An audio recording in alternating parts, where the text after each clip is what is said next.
Hi there. This is Professor Bunting. I wanted to make some comments to you about the papers that you just turned in. There seems to be a little bit of confusion, maybe about the purpose and how you go about doing this in the steps. So let me start out by saying that this paper is an analytical report. It's not really an informative paper. It's analytical, which means you're trying to take something apart to figure out what works. So the difference between this and a regular research paper basically is that you don't want to go into it with preconceived notions. So even though in some of the topics you're going to know that it's either true or false. So for instance, the ADHD, is it genetic? Yes, there's been a lot of proof that says it's genetic. But you don't want to say that in your introduction, because the purpose of your introduction is to let the reader know what your study is about. And the purpose of your study is to prove whether or not there's a correlation between genetics and ADHD. So that's one thing. So a lot of you do in this step one is you really got into that part of it too soon. You don't want to let the reader know what you already found, because the purpose of your paper is to tell them what you're going to find. I think one of the problems, the initial sample on there with the questions was for another assignment, and it didn't really fit what I wanted this time, although most of you who followed that did a pretty good job. That was more of just a research report, a white paper type of thing. I have changed that, and now there is a new sample up there following the analytical report format. So that was one thing. Another thing that I found was some of you picked a topic that wasn't going to work with this type of paper. If you are doing a report that is just factual, I want to tell you about concussions. Okay, that's not what you're doing here. You're not trying to inform somebody about the causes. That's what you were doing in the last paper. It was an informative paper. In this paper, you're trying to prove something. So do concussions cause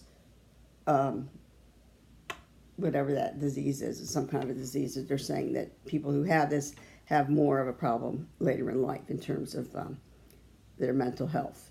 So go back and look really carefully at the comments. I mean, I spent a lot of time going through your papers and making comments on the paper itself, in the comment section on Canvas, as well as the rubric, so that you can know what you need to do to make it better.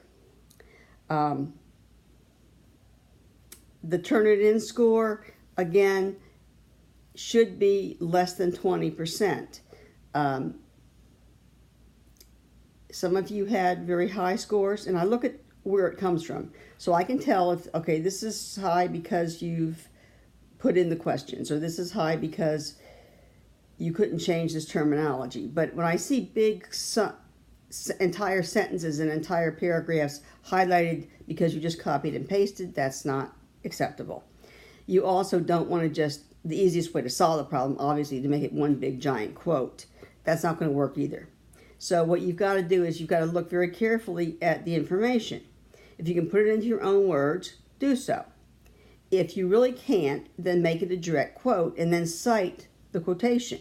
Now there's two ways you can cite. You can cite through an in-text citation, or you can cite with a signal phrase. And those are explained in Canvas in that MLA section. You should have gotten this in 1101. So make sure that you cite it. Even if you put something in your own words, if it is a statistic, you need to cite it. All right? So that's a couple of problems that I saw. If you did not submit this on time, I think yesterday I said, okay, I take some emails. I'm not taking any more emails on this because it was really due a couple days ago. The purpose of turning these in is to get my feedback so you don't do something wrong in the next step. So turning it in late or turning it all in at the same time is not going to fly. So these are 20 points. If you lose these 20 points because you didn't make it this time, that's okay. It's not going to kill you. It's a 200-point assignment. You'll still be okay. but just keep up with it. And the point is, if you didn't turn in step 1, you still have to do step 1, because step 1 is the first part of your research paper. So you're going to take this information, you're going to put it into your paper, and then hopefully you'll look at what I said and you'll make all the corrections, so when you put it into your paper, it's going to be really good. Now, the next thing you're worrying about now is the review of literature. Now, the review of literature is basically you are finding articles that either support or refute your research question. So, in a scientific study, you have a research question, and then you have a hypothesis. So, if my research question is marijuana a gateway drug? Then, what do I think? I don't think marijuana is a gateway drug. So then I go in and I look. Now, what if I find out it is a gateway drug? Well, that's fine. I've proven something. I've proven that my hypothesis is not true. Likewise, I could prove that it is true. So you want to search for articles about your topic. Now, they don't all have to say the same thing. All right.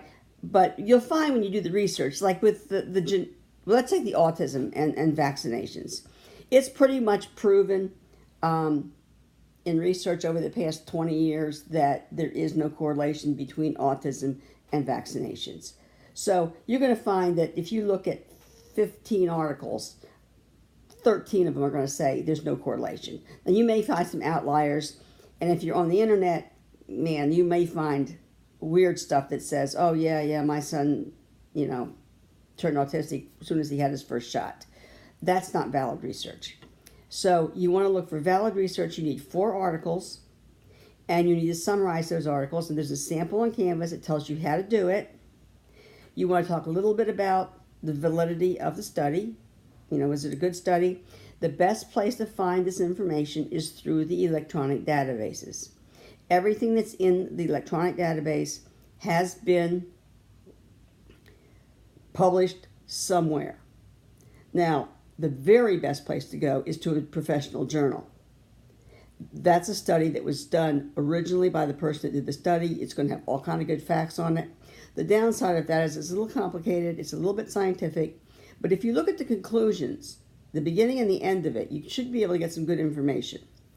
But I'm not requiring that you use a scientific journal. I am requiring that 2 of the 4 articles are from the electronic database.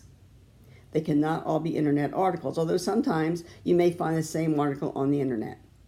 But again, you want to stay away from sites that are biased. So you're going to do that summary. So I guess the reason I'm saying this is because if you did something wrong in part 1, and you continue in part 2, you've done something wrong again. So make sure you go back before you start your research and make sure you look at the comments that I said. Some of you were not approaching the topic correctly. And that would influence what you do in part 2. Some topics were not, I don't think will work for this kind of paper. So if you have one of those topics, then you got to scratch it and start over. I've done it in the past where you worked on the same topic for the technical description as for the analytical report. It works for some topics, it doesn't work for all topics. So you may have a topic, if you did it on autism or ADHD, then yes, you can take that same topic and use some of that background information in part 1. But in part 2, you're going to need to go out and get new research, because technical description did not ask you to prove or disprove a point. You were just informing the people. Okay, so don't try to recycle that entire paper. You can use parts of it, that's fine. But it's not the same paper. You're approaching it in a totally different manner. Okay, I hope this helps. I really wanted to kind of talk to you in person about this to make sure that you're all on the right track. Technical description, I will grade it. I wanted to get these things graded first. And I'm still waiting for some of those Turnitin scores to come through. If you have not resubmitted and you can't see your score, then I'm going to run it through myself and you live with the score. If it's over 20%, you're going to get a 0 on that assignment. I gave you 3 days to resubmit. Now, if you resubmit it and it's still not coming up, then I will deal with that.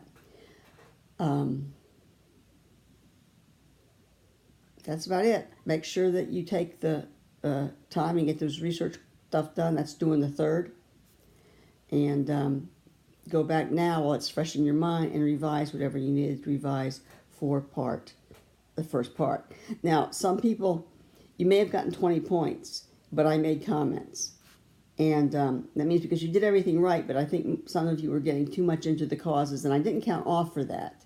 But you don't want that in your final paper. So make sure that you look at what you're doing, what I said, you make the corrections, look at the comments, and turn in the summaries, the review of literature, early enough so that you see your turn it in score. Sometimes if it's turned in is really busy, it may not be immediate. So don't wait till the last minute to turn that in. Okay, have a great day, and I will talk to you later.